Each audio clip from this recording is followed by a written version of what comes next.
बिस्मिल्लाहिर्रहमानिर्रहीम।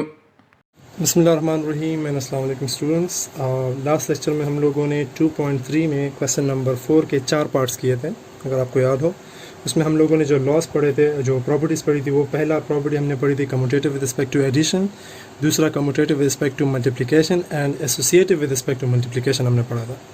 Question number 5 आज करेंगे। क्वेश्चन नंबर 5 में जो प्रॉपर्टी आपके पास यूज़ हो रही है वो है आपके पास एसोसिएटिव ही है, लेकिन associative with respect to addition है आपके पास। तो एसोसिएटिव प्रॉपर्टी ऑफ एडिशन जो है, जो हम लोग उस पर क्वेश्चन करते हैं। तो लेट्स स्टार्ट। बेसिक्स क्वेश्चन है, डायरेक्ट स्टार्ट कर लेते हैं। कोई क्वेश्चन ऑलरेडी लिखा हुआ है, आप लोग जब कॉपी में करते हैं तो ये क्वेश्चन यहाँ दोबारा लिखा करें, उसके बाद शुरू किया करें। अच्छा जी, ब्रैकेट्स वाला हिस्सा हमेशा हम लोग पहले हल करते हैं, तो ब्रैकेट्स वाला हिस्सा हल कर लें। 2 और 10, इन दोनों का एलसीएम लेंगे। जब दो फ्रैक्शंस को हमने ऐड करना है तो लाजमी बात है एलसीएम लेंगे। 2 और 10 का एलसीएम क्या हो जाएगा? 10, क्योंकि 10 आपके पास 10 के टेबल में भी आता है और 2 के टेबल में भी आता है, और सबसे छोटा नंबर है ये। अच्छा जी, 2 के टेबल में 10 किस टाइम आता है? 5 टाइम। 5 मल्टीप्लाई बाय, ऊपर न्यूमरेटर के साथ 5 मल्टीप्लाई कर लें, 5 1 आर 5। 10 के टेबल में 10 किस टाइम आता है? 1 टाइम। 1 multiply by 7 7। सही है जी।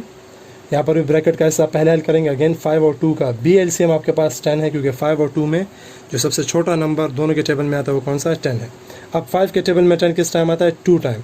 2 मल्टीप्लाई बाय 3 6। 2 के टेबल में 10 5 time. 5 multiply by 1 5 and 7 by 10। यहाँ ब्रैकेट मैंने एक्स्ट्रा लगा दिया, इसको हटा दें। अच्छा जी, अब हल करते हैं इसको। 3 बाय 5 प्लस, ये प्लस लगा दें, 5 7 क्या आ जाएगा आपके पास? 12। 6 5 11 एंड प्लस 7 बाय 10। ओके जी, ये हो गया आपके पास। अगर इस साइड को देखें, इस साइड ऑलरेडी डिनोमिनेटर सेम है, तो इसको सिर्फ ऐड करना होगा न्यूमरेटर्स को। यहाँ पर अलबत्ता आप लोगों ने दोबारा एलसीएम भी लेना होगा। तो यहाँ देख लें, 5 और 10 का एलसीएम दोबारा क्या होगा? 10 होगा। 5 के टेबल में 10 2 टाइम, 2 3 6। 10 के टेबल में 10 1 टाइम, 1 12 12। यहाँ पर क्या होगा? 10 का एलसीएम 10 ही आता है, तो ऑटोमेटिकली आपके पास ऊपर वाले नंबर एक्जैक्टली सेम लिख लेंगे, 11 प्लस 7। सही है जी।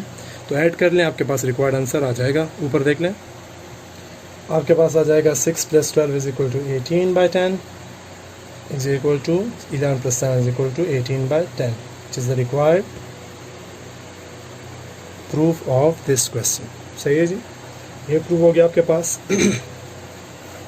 आगे चलते हैं, और अब ये हो गया addition with respect to commutative with respect to addition भी हो गया। क्वेश्चन नंबर 6 भी commutative with respect to addition है, तो अगेन आप लोगों ने सेम इसी तरह करना है। अब चलते हैं डिस्ट्रीब्यूटिव की तरफ।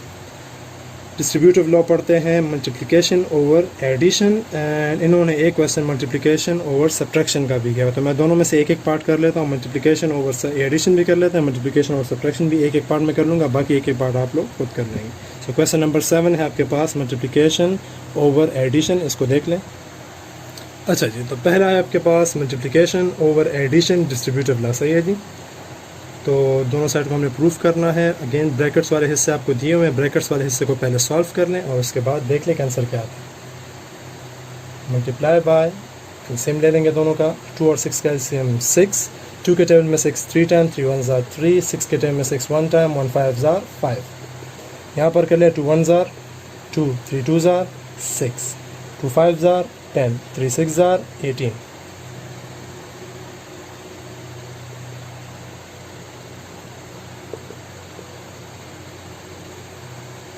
6 और 18 का एलसीएम ले लें। 6 और 18 का एलसीएम क्या हो जाएगा? ऐसा नंबर जो दोनों के टेबल में आता है वो क्या है? 18 है। सबसे छोटा नंबर जो दोनों के टेबल में आता है वो क्या है? 18। 6 के टेबल में 18 3 टाइम आता है, 3 2 जार 6। 18 के टेबल में 18 1 टाइम आता है, 1 10 जार 10। यहाँ पर चूँकि मल्टीप्लिकेशन कर लें, 2 8 जार 16, 3 6 जार 18, 6 plus 10 is equal to 16 and 18। क्या हो गया आपके पास? आंसर प्रूफ हो गया। सही है, बहुत ही आसान क्वेश्चन है, बहुत ही सिंपल क्वेश्चन है। अगर आपको सिर्फ मैथमेटिकल कैलकुलेशन का तरीका है, सिर्फ कैलकुलेशन करते जाना है, आपके पास आंसर आते जाएंगे। अब कर लेते हैं एक मल्टीप्लिकेशन ओवर सब्ट्रैक्शन का। सब्ट्रैक्शन भी एग्जैक्ट सेम मेथड है, कोई डिफरेंट चीज़ नहीं है इसमें। उसको देख लें क्वेश्चन, उसमें भी कर लेते हैं क्वेश्चन नंबर 8 को। अब ये डिस्ट्रीब्यूटिव लॉ क्या है? मल्टीप्लिकेशन ओवर सब्ट्रैक्शन है। अच्छा जी, तो वही तरीका है, सेम बेसिक। ब्रैकेट्स वाले हिस्से को पहले हल कर लें और जो आंसर आ जाएगा उसको बाहर वाले नंबर के साथ या मल्टीप्लाई या फिर इस केस में सब्ट्रैक्शन कर लेंगे। 8 मल्टीप्लाई बाय 12 करेंगे, सॉरी एलसीएम लेना है 9 और 15 का। अच्छा 9 15 में कौन सा ऐसा नंबर है जो दोनों के टेबल में आता है? 15 का टेबल स्टार्ट कर ले, 15 1 15, 15 जो है वो 9 के टेबल में तो नहीं आ सकता, तो आगे जाएँ। 15 2 30, 30 भी 9 के टेबल में नहीं आता। 15 3 45, 45 दोनों के टेबल में आता है, तो इन दोनों का एलसीएम क्या हो जाएगा? 45। 9 के टेबल में 45 किस टाइम आता है? 5 टाइम। 5 8 40, एंड 15 के टेबल में 45 किस टाइम आता है? 3 टाइम। 3 12 36। यहाँ मल्टीप्लिकेशन है, 1 8 8, 4 9 36, यहाँ पर हो जाएगा minus 1 12 12 and 4 15 is equal to 60। अच्छा आगे इस साइड पे अभी हम लोग एलसीएम तो ले लिया, ऊपर सब्ट्रैक्शन कर लेते हैं। 40 माइनस 36 से क्या आ जाएगा? 4 डिवाइडेड बाय 45। 8 इसका एलसीएम ले लें अगेन। अच्छा 36 एंड 60 का एलसीएम, ऐसा नंबर जो 60 के टेबल में भी आता है और 36 के टेबल में भी आता है। थोड़ा सा लार्ज है ये, लेकिन चले कोई बात नहीं। 60 का टेबल देख लें, 61 60, 62 61 60, 60 दोनों के टेबल में नहीं आ सकता, 36 के टेबल में आ नहीं सकता, तो 62 120। 120 आप देख लें कि 36 के टेबल में आता है या नहीं आता। 36 1 36 2 72, 72 नहीं आता। 63 180, 180 चेक कर लें। 36 के टेबल में 180 आता है या नहीं? 36 आई थिंक 180 के टेबल में आ सकता है। यहाँ साइड पे तो चेक कर ले थोड़ा सा। 36 मल्टीप्लाई बाय 5, 6 5 30 एंड 3 5 15, 180 सही है जी। तो 180 क्या हो गया? इन दोनों का एलसीएम हो गया। ये मिटा देता हूँ ज़रा, ये चले लिखा हुआ छोड़ देते हैं। 36 को जब 5 से मल्टीप्लाई कर 180 ऐसा नंबर है जो इन दोनों के टेबल में आता है। इनका एलसीएम क्या हो जाएगा? 180 आ जाएगा। 36 के टेबल में 180 किस टाइम आता है? 5 टाइम। 5 8 40। 60 के टेबल में 180 किस टाइम आता है? 3 time. 3 multiply by 12 again 36।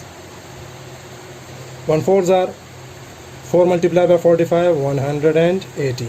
40 minus 36 4 and 180 अपनी जगह पे आ जाएगा और हमारा आंसर भी प्रूफ हो जाएगा। नंबर्स बड़े हैं, भले ही इसमें नंबर्स थोड़े से लार्ज आ गए, एलसीएम लेने में हमें मल्टीप्लिकेशन की ज़रूरत पड़ी है, लेकिन मेथड को अगर आप देखें, मेथड वही सेम है जो इससे पहले वाले क्वेश्चन में था, उससे पहले वाले क्वेश्चन में था। सो मेन बेसिक चीज़ आपने क्या सीखनी है? मेथड सीखना है। मेथड आपको आ गया, चाहे सवाल में 36 हो या फिर 3 हो, एक ही चीज़ होगा, मेथड आपके पास सेम रहेगा। क्वेश्चन नंबर 9 एंड 10 एग्जैक्टली इसकी तरह है, तो आप लोग खुद ट्राई कर सकते हैं और होपफुली कर भी लेंगे और उसका सोल्यूशन भी फाइंड कर लेंगे। सही है जी। तो वो 2 क्वेश्चन आप लोग होमवर्क में कर लीजिएगा।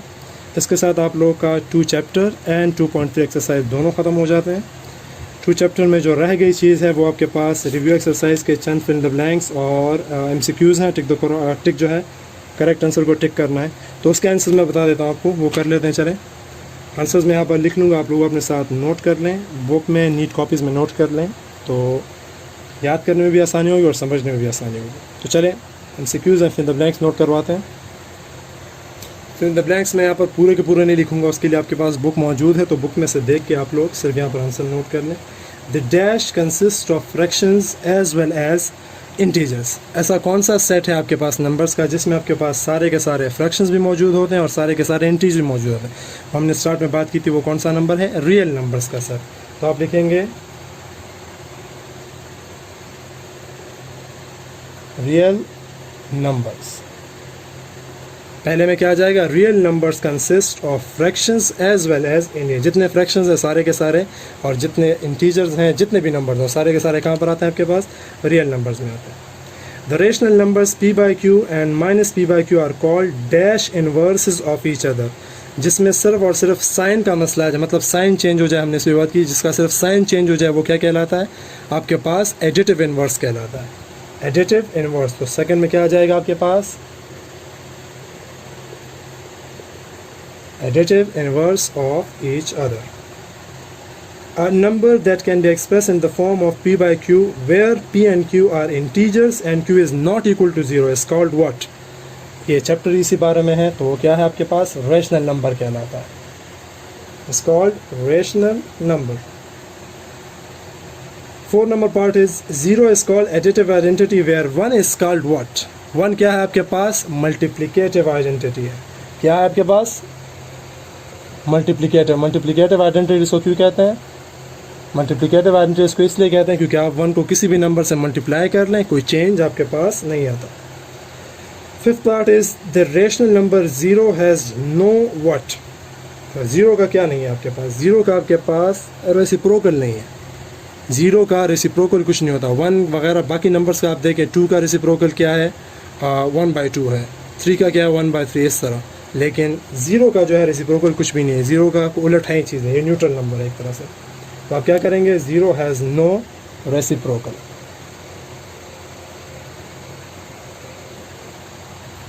Last part, last with the blanks is the dash inverse of a rational number is its reciprocal. Reciprocal किसे कहते हैं? मल्टीप्लिकेटिव इनवर्स को कहते हैं। किसे कहते हैं? Multiplicative.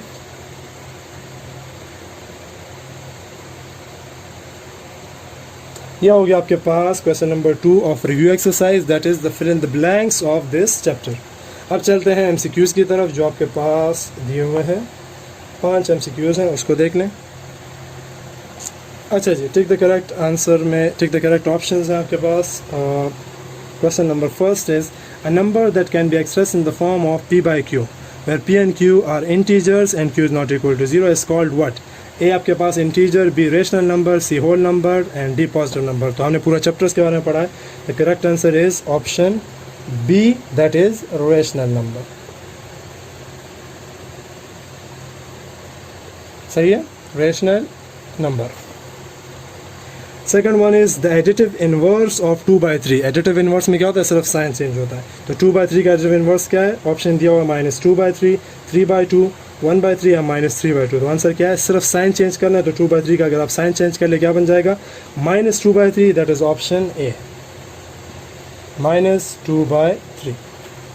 Third part is the multiplicative inverse of -4/7। Multiplicative inverse में साइन बिल्कुल चेंज है, साइन वही रहेगा, सिर्फ न्यूमिनेटर डिनोमिनेटर में, डिनोमिनेटर न्यूमिनेटर में चेंज होएगा।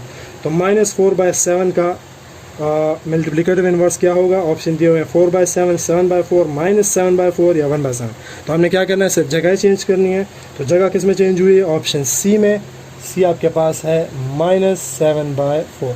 साइन नहीं चेंज होगा। अच्छा, साइन चेंज नहीं होगा, सिर्फ जगह चेंज होगी। 4/7 से 7/4 हो जाएगा।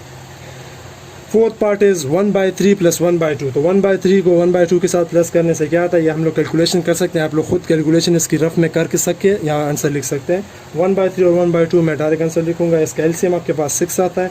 3 के टेबल में 6 2 टाइम, तो ऊपर 2 आ जाएगा। 2 के टेबल में 6, ये आ जाएगा आपके पास ऑप्शन नंबर डी। कैलकुलेशन आपने खुद करनी है। हमने बहुत सारे सवाल इस पर कर लिए हैं, तो कैलकुलेशन आपने खुद फाइंड करनी है। आंसर बाय द वे 5/6 है इसका। 2/5 डिवाइडेड बाय -4/5, इसको भी देख लें। इसमें भी हमने क्या करना है? डिवीजन को आप लोगों ने चेंज करना है मल्टीप्लिकेशन में, जिसकी वजह से सामने क्या हो जाएगा? 5/4 हो जाएगा। और फिर आपने मल्टीप्लिकेशन करनी है। 2 5s are 10 and 4 5s are 20 minus इसका आंसर आपके पास अगेन कैलकुलेशन आप लोग खुद करेंगे। आंसर इसका आएगा -1/2। ये हो गए आपके पास MCQs and fill the blanks of chapter number 2। इसके बाद जो बाकी आपके पास रिव्यू एक्सरसाइज के क्वेश्चन हैं, ये आप लोगों का इस तरह से एक तरह से असाइनमेंट्स हो गए, क्योंकि आप लोगों ने इस पर प्रैक्टिस करनी है। एक्सरसाइज के सवाल तो ज़्यादातर हम लोग करवा देते हैं, आप लोग खुद होमवर्क वगैरह में नीट कॉपीज़ में कर लेते हैं। लेकिन ये जो रिव्यू एक्सरसाइज के ये वाले हिस्सा, ये जो क्वेश्चन, ये आप लोगों ने रफ़ वर्क में करना है, रफ़ कॉपी में करना है और इस पर अच्छे से प्रैक्टिस करनी है।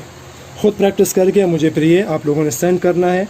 ये सवाल बहुत ज़रूरी होते हैं, ताकि आप लोगों को एक्सरसाइज के अलावा या फिर जो टीचर्स वगैरह ने नहीं करवाए होते, वो सवाल आप लोग खुद किस तरह करते हैं, इससे इन चीज़ों का पता चल जाता है। तो ये सवाल आप लोगों ने खुद ट्राई करके मुझे अपने व्हाट्सएप पे सेंड करना है। ओके, इसके साथ आप लोग का सेकंड चैप्टर ख़त्म होता है। इंशाल्लाह अगले लेक्चर में फिर हम लोग unit 3 that is decimal start करेंगे। तब तक के लिए चलें, इजाज़त दें। अल्लाह हाफ़िज़। अल्लाहुम्मा अन्फ़अना बिमा अल्लमतना वअल्लिमना मा यंफ़अुना वज़िदना इल्मा।